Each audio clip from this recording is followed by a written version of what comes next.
Fala galera, bom dia, tudo bem com vocês? Vamos para mais um dia de análise do Bitcoin, do nosso mercado de criptomoedas. E depois de ter rompido aí os 50 mil dólares, o Bitcoin ele demonstra um pouquinho de força, sentando, voltando para o patamar lá dos 40 mil dólares. Enquanto isso, mercados mundiais, mercados internacionais, a própria Bolsa de Valores aqui brasileira, ela demonstra força e retomada face às notícias positivas sobre a nova variante do vírus. Hoje o nosso principal objetivo vai ser estar dando uma passada em várias notícias, cenários globais, análise gráfica e sentimental do mercado, para estar analisando aí as melhores probabilidades, os melhores pontos de atuação no Bitcoin e no mercado de criptomoedas. Se você não me conhece, se você não conhece o canal, eu queria estar te convidando a se inscrever, aqui eu posto análises diárias, eu comento sobre notícias, pontos fundamentalistas, dados on-chain, análise sentimental, gráfica e tudo mais. Também queria estar convidando você a estar me seguindo nas minhas redes sociais que estão aqui embaixo, assim como se inscrevendo no meu canal do Telegram, para você ficar por dentro de tudo. E por último também tem o meu grupo do Slack. Meu grupo do Slack, a plataforma está aqui embaixo também, um link 100% gratuito para você estar se inscrevendo. E lá você vai conseguir ter um contato muito mais direto comigo, além de ser um canal onde eu dou continuidade nas análises que eu posto aqui todos os dias no YouTube. Posto notícias em primeira mão para os membros lá do grupo. Tem um canal só de altcoins, né? Que aqui o meu foco é maior em Bitcoin no YouTube, mas lá a gente fala várias oportunidades de altcoins, mercado tradicional e tudo mais. Então bora metralhar informação nesse vídeo aqui logo depois da vinheta.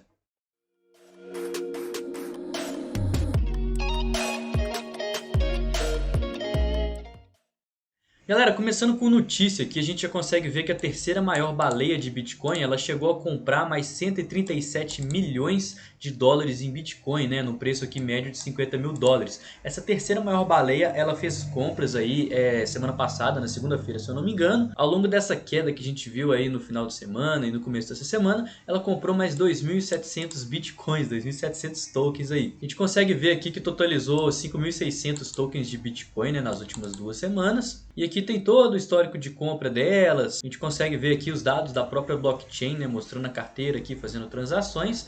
E é uma coisa super legal, porque aqui a gente tem que a terceira maior baleia, né? Questão de baleia, a gente fala de pessoas anônimas, a gente não sabe quem que é, mas sabe que a terceira maior carteira de Bitcoin, ela está aproveitando essa queda para acumular. Então olha só que legal, quando tá todo mundo aí pensando que o Bitcoin acabou, começando a shortar Bitcoin, a bolha explodiu, o mundo vai acabar, a terceira maior baleia de Bitcoin está aproveitando esse momento de caos aí para estar comprando. O que você acha que a gente deve fazer? Se você não viu o vídeo de ontem, né, eu comento de forma bem detalhada, fundamentalmente, sobre essa queda, sobre por que o Bitcoin ele está super altista, por que está todo mundo ainda acreditando na alta e por que eu acredito fortemente que ele vai continuar subindo aí, rompendo máximas históricas e voltando para aquela bull run que a gente viu lá no começo do ano.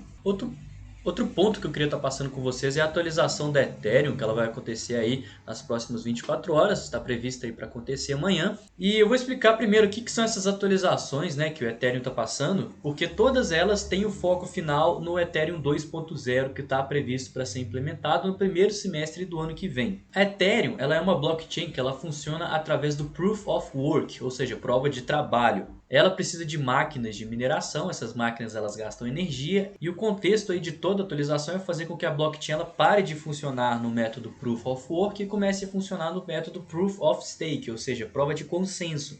A prova de consenso se dá com base nas pessoas que são as mineradoras, elas em vez de ter as máquinas em casa funcionando, gastando energia, elas vão pegar seus tokens, colocar lá na pool para validação, validar as transações. Quanto mais tokens elas tiverem lá para validar as transações, mais tokens elas vão receber de recompensa. A grosso modo falando, o Proof of Stake é isso. Inclusive, se vocês quiserem que eu faça um vídeo falando aí do Proof of Stake, comenta aqui embaixo para mim que a gente vai estar fazendo um vídeo bem bacana, explicando tudo certinho, mostrando a diferença tanto do Proof of Work quanto do Proof of Stake. E essa série de atualizações que a Ethereum está passando é para fazer as pessoas, encorajarem as pessoas, né, a migrarem do Proof of Work, os mineradores que têm suas máquinas, a irem para o Proof of Stake. E essas atualizações elas tendem a fazer com que compense menos minerar Ethereum, né? Ou seja, utilizar as máquinas Proof of Work. Então essa atualização ela está prevista para acontecer no bloco 13.773.000. Então por isso que fala que é aproximadamente ali amanhã. Não consegue saber uma hora exata porque isso depende do tempo de mineração de cada bloco. Mas aí essa atualização ela vai dificultar a rede, né? Aquele problema matemático para você estar validando transações. E isso vai fazer com que o hash rate, que é o poder de mineração da rede Ethereum, ela fique mais forte. Logo, as máquinas vão precisar de mais energia, mais poder computacional para estar minerando e vai inviabilizar o Proof of Work, né? Isso força os mineradores a estarem aí passando para o Proof of Stake, para quando chegar a atualização de 2.0, onde de fato vai deixar de ser Proof of Work e ir para o Proof of Stake, esteja todo mundo aí no Proof of Stake. Se eu não me engano, a gente já consegue fazer stake de Ethereum, só que você precisa de míseros 32 Ethereum para estar fazendo, então não é uma coisa para qualquer um, mas já está rolando, demorou? Então vamos ficar de olho nisso, porque as atualizações do Ethereum elas costumam ter um impacto promissor na criptomoeda e costuma ter também uma valorização aí, uma vez que tem queimas de token, aumento de dificuldade, segurança da rede e tudo mais, tudo isso de forma indireta. Vendo agora o nosso Fear and Greed Index, que a gente sempre passa aqui, a gente vê que o mercado ele segue em extremo medo, mas deu uma recuperada face ao rompimento dos 50 mil dólares e sem retomada de preço para a região dos 40, né? Graficamente falando, a gente vê que o índice, né, ele vem caindo aqui durante todo o mês de novembro. A gente sabe que os cenários de medo são os melhores cenários para estar atuando, para estar buscando acumulações, tal como a gente está vendo aqui segundo esse indicador. Como a gente tem uma base de preço muito nítida nos 42 mil dólares, a região dos 47, agora que a gente agrediu o ponto dos 50 mil dólares, é uma região forte de resistência, a gente consegue ver como que tem muito mais tokens alocados para venda, com relação aos tokens alocados para compra, né? O risco-retorno pelo order book está muito mais favorável para quem vai atuar vendido, porque a gente tem pontos muito nítidos de resistência a partir dos 55 mil dólares. Se a gente olhar aqui no order book, a gente já começa a ter tokens alocados aqui a partir dos 51, 52, 53, enquanto para compra a gente só vai ter tokens alocados a partir dos 48, 47 mil dólares. Principalmente os 46 mil dólares, que desde ontem está com uma muralha muito grande. E isso faz com que ele seja nosso ponto de suporte, a princípio, mais interessante para a gente estar atuando. Vamos ver isso graficamente, para saber se realmente é um ponto bacana para estar buscando acumulações, ou se é simplesmente uma muralha de preço aqui que as pessoas simplesmente podem tirar. Mas eu imagino que não, porque a gente tem tokens aqui alocados dos 46 até os 45, né? Então é uma região mútua de interesse. Como eu comentei no começo do vídeo, né, essa nova variante do vírus e tudo mais, ela tá se mostrando fraca para o pessoal que já vacinou, não está causando sintomas muito graves e isso está trazendo uma retomada na economia, né? Uma vez que toda essa queda aqui que a gente está vendo foi por causa dela. Essa retomada na economia, né, fez com que pessoas criassem aqui coragem, ou rebalanceassem as carteiras, as pessoas que estavam de fora também entrarem para investir nas empresas que, face à subida desenfreada aqui do mês de outubro e do começo de mês de novembro, que não tinham a oportunidade de ter entrado aqui no mercado aqui porque estava numa região muito de topo, aproveitou a queda das ações para estarem entrando e isso mostra uma retomada na economia. Isso é muito importante para o Bitcoin, né? Porque a busca pelo fundo no semanal do mercado tradicional foi junto com a busca do fundo no semanal pelo Bitcoin, né? A gente vê que ele está em uma região super saudável, está numa região aqui de topos prévios, região das médias, como a gente bem comenta. E quanto mais esse índice subir, né, ou seja, quanto mais as empresas em média derem lucro, maior a probabilidade de a gente fazer um fundo ascendente e confirmar o pivô de alta, estipulando essa mínima aqui dos 4.400, 4.500 quase, né? Como nosso fundo no semanal. Seria uma correção super saudável, né? Quem está me acompanhando aí desde setembro, outubro, sabe que eu estou falando que a gente teve uma subida desenfreada aqui e uma hora ou outra a gente passaria por uma correção para seguir na tendência de alta. A gente teve um momento de pânico, né? Esse fundo aqui foi no meio do caos todo de variante nova, países fechando fronteira com a África. Então, como isso foi uma notícia impactante direto, né, na economia do mundo inteiro, é pouco provável que a gente venha a atingir níveis mais baixos, uma vez que isso aqui foi por causa de uma notícia caótica. Então, a não ser que tenha outra notícia caótica, não deve ter um fato tão impactante para estar trazendo o preço a atingir esses patamares aqui de novo. Isso é super saudável porque faz com que o Bitcoin também não aconteça a mesma coisa. Dominância não temos tanta novidade, né? A gente segue dentro dessa possível figura aqui de cunha descendente. Como eu expliquei para vocês ontem, a gente teve um falso rompimento aqui, mas como a gente está se tratando de um índice, né? Isso aqui é meio que um cálculo com base no fluxo de capital do mercado das criptomoedas. Então não precisa respeitar tanta figura, contanto que ele respeite o sentimento de que quanto mais o capital abaixa, ou seja, quanto mais capital sai do Bitcoin, menos capital tende a sair, né? Ou seja, a cada saída, né? Quanto mais o pessoal está investindo em altcoins, menos capital está indo e mais ele está buscando ficar no Bitcoin. A gente tem aqui a região dos 40% como nosso principal ponto, né? Uma vez que na Alt-Season a gente chegou nele. Aqui na queda lá da Evergrande a gente também chegou nele. Agora a gente está se aproximando desse ponto de novo. Isso aqui aumenta a probabilidade da gente ter possível triângulo descendente, né? Mas como eu falo muito para vocês, esses foram pontos muito extremos de dominância, onde o capital estava indo em massa para as altcoins. E eu imagino que a maior probabilidade é um rompimento ascendente, como eu comento muito aqui para vocês. Porque a gente está próximo aqui a mínimas históricas da dominância, tá? E isso é arriscado porque significa que grande parte do capital das criptomoedas não está alocado no Bitcoin, que é a maior moeda, é a moeda mais importante e é a moeda mãe que dita a direção aí do mercado.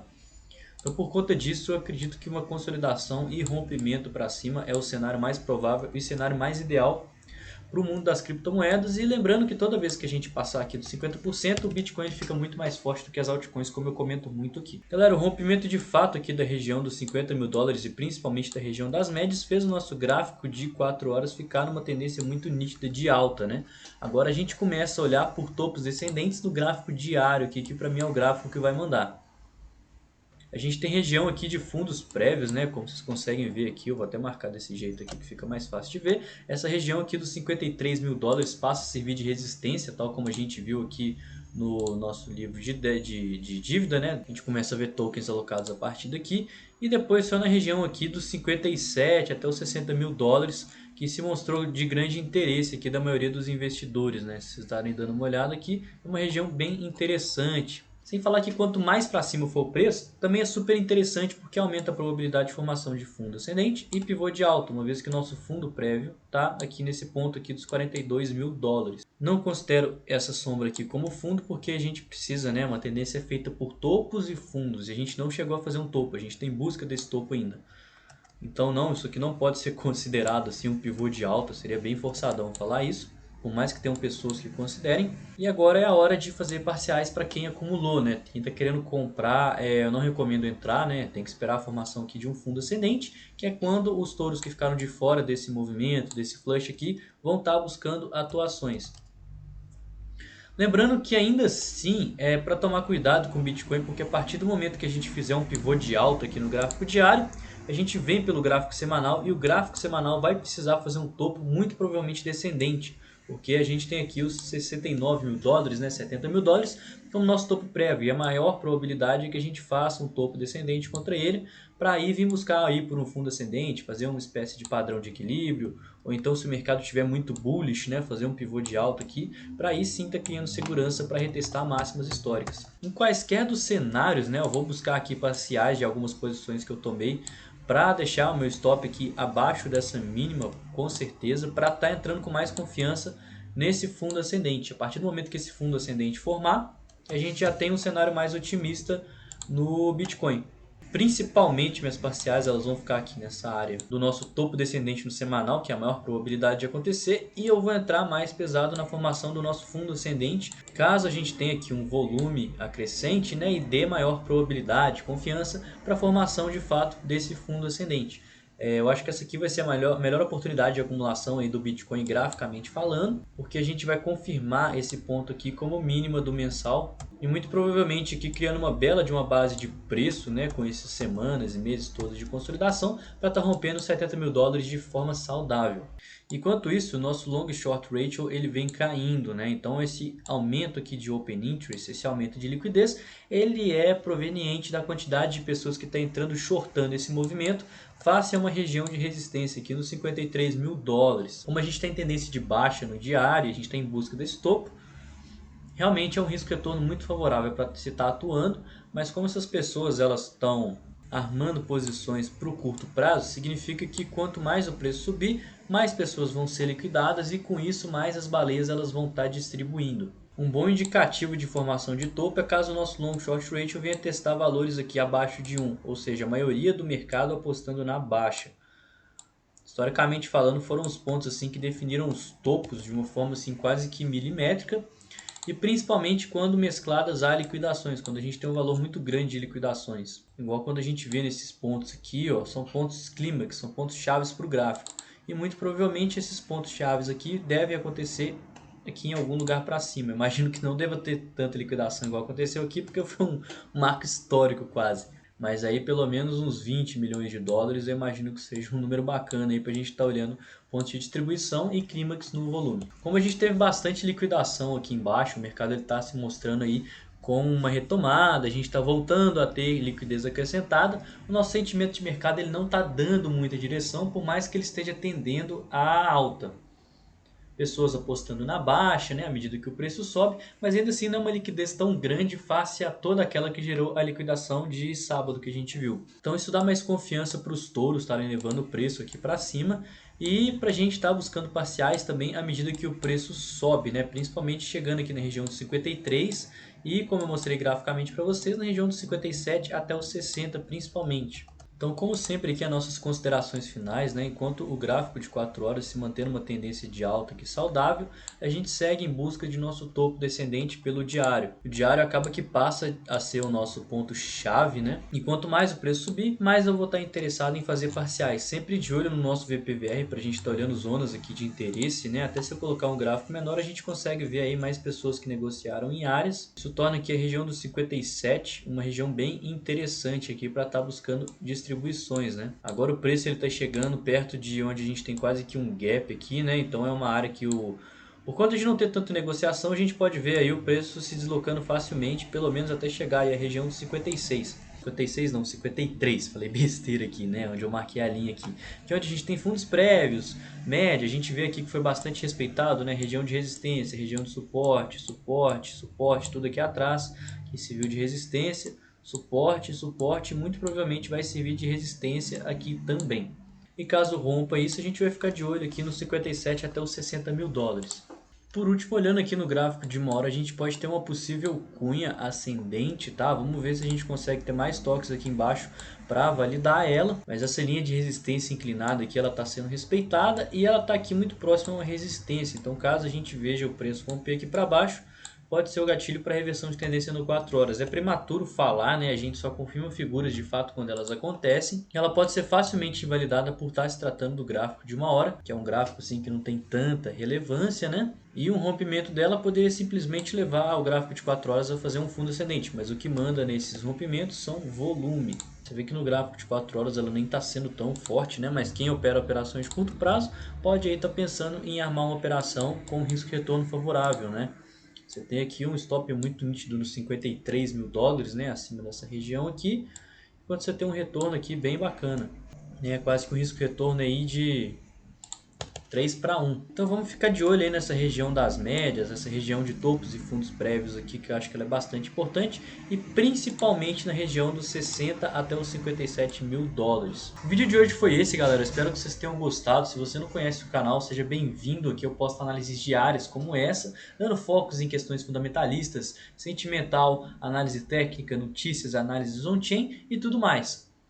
Lembrando também para você me seguir nas redes sociais, né? Lá eu sou muito mais ativo, lá eu dou continuidade às minhas análises. Se inscreva também no meu canal no Telegram, lá eu posto notícias, dou também continuidade para as análises, além de vocês ficarem por dentro de tudo aí em primeira mão. E também tem o meu grupo do Slack, né? Que ele é 100% gratuito, o link aqui está aqui embaixo na descrição para você estar se cadastrando.